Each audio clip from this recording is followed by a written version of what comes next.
Quand on était gamin, on avait fait une cabane tout en haut d'un arbre. Elle a tenu tout un été avant que les vents d'automne n'en fassent des allumettes. J'y ai donné mon premier baiser. Doux et sucré comme un fruit. La fleur tombée de l'arbre ne retourne jamais sur sa branche. Mais on ne perd que ce à quoi on s'accroche.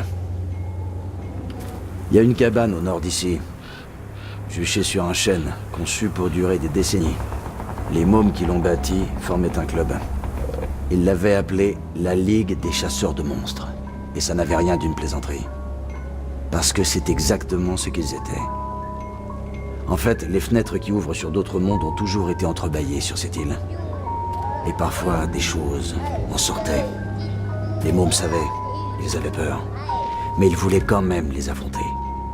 Alors ils se sont construits une tour de guet. Un laboratoire, d'où ils prépareraient leurs attaques.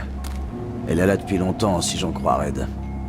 Les gamins deviennent des adultes, passent le flambeau, ainsi que la clé, aux générations suivantes, et ainsi de suite.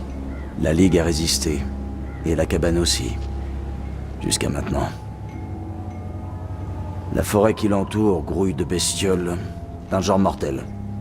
Je l'ai appris à mes dépens. J'ai bien failli y rester. Les Akab ont l'air d'apprécier cet endroit particulièrement, où ils veulent pas qu'on en approche. Peut-être que les mômes gardaient quelque chose dans la cabane. Un truc dont ces gros schmitts ont vraiment peur. Ce serait une erreur de sous-estimer la Ligue. Au pied des montagnes et devant la beauté de la nature, j'ai enfin pu réaliser que je ne suis qu'un enfant. Le club dont j'ai fait partie n'étudiait ni les monstres ni la magie. Mais on a essayé d'autres choses au cours de ce bel été. Bon, d'accord. À vrai dire, on en a surtout parlé, dans la chaleur du soir. Mais c'était presque aussi exquis.